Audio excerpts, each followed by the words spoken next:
11 तारीख की शाम को स्थानीय लोगों के द्वारा तहसीलदार श्यामा चरण चौबे को सूचना दी गई थी कि कृषि विभाग के कर्मचारी के द्वारा कृषि विभाग में रखा बीज बिक्री के लिए जा रहा है।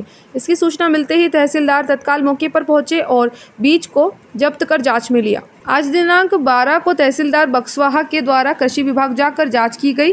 जांच के दौरान उन्होंने बताया कि यह बीज जो किसान को विक्रय करने के लिए दिया गया था, उसमें से कुछ बीज शेष रह गया था और उसी बीज को संबंधित एजेंसी जिसके द्वारा यह बीज सप्लाई किया गया था उसको वापस किया जा रहा था, लेकिन कोई वरिष्ठ अधिकारी वहां उपस्थित ना होना यह जांच का विषय है। जब इस मामले में वरिष्ठ कृषि विस्तार अधिकारी जीडी कोरी से बात की गई तो उन्होंने बताया कि खरीफ की 2022 फसल के लिए महाराजपुर बीज एजेंसी के द्वारा बीज उपलब्ध कराया गया था और नियमानुसार जो शेष बीज रह जाता है वह बीज हमें उसी एजेंसी को वापस करना होता है और इसी प्रक्रिया अनुसार यह कार्य किया जा रहा था।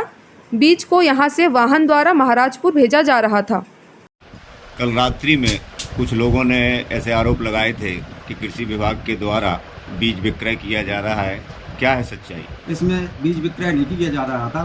खरीफ का बीज कुछ शेष बचा था उड़द का, जो जिस संस्था से आया था पशुपति बीज महाराजपुर सागर का, उस संस्था को पुनः वापस जा रहा था। ऐसा नियम है कि अगर बीज बचता है तो जिस संस्था से अपन लेते हैं उसी संस्था को वापस कर दिया जाता है। उसको 2-1 बार लेटर भी लिख चुके, तो उसने ये कहा था कि साहब आप वहाँ से वाहन की व्यवस्था करके भिजवा दें और यहाँ पर हम आपकी जो भी लगेगा खर्च वाहन का, और कम से कम खर्च वाला वाहन भेजना साहब।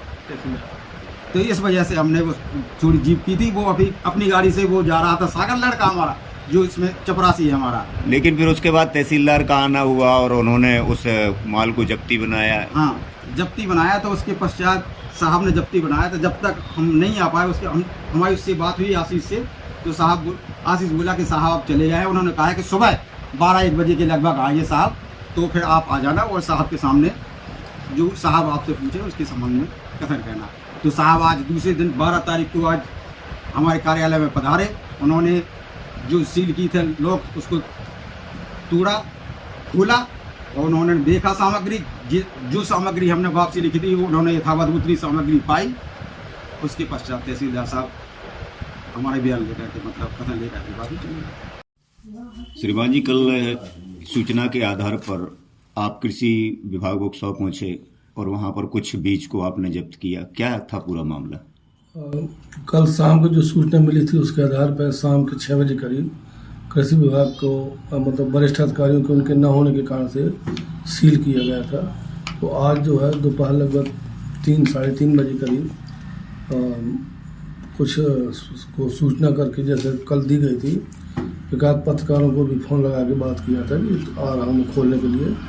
तो 3 बजे भी जाँच की तो उसमें पाया गया कि उनका जो बीज उपयोग नहीं हुआ था उसको सागर की एक कमेटी है उसको वापस कर रहे थे, जिसका ये पत्र भी है और उनका लेटर भी है।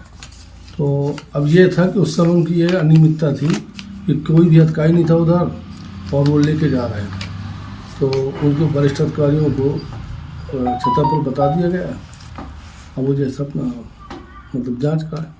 जांच के दौरान आप क्या पाते हैं? क्या उनके द्वारा कोई अनियमितता की गई है? क्या वो विक्रय के लिए जा रहा था या बाकी जो उन्होंने आपको ये कागजात दिखाए हैं कि ये जिस एजेंसी से बीज लिया गया था उस एजेंसी को ये बीज वापस किया जा रहा था? और जिस एजेंसी से इन्होंने बीज लिए हैं उसको वापस करने के लिए जा रहा था, लेकिन ये है कि चूँकि कोई अधिकारी नहीं था, ये थोड़ा जाँच का विषय है। तो मतलब वरिष्ठ अधिकारियों को रहना चाहिए, कोई भी करते हैं। बक्सवाहा से मुकेश रावत की रिपोर्ट।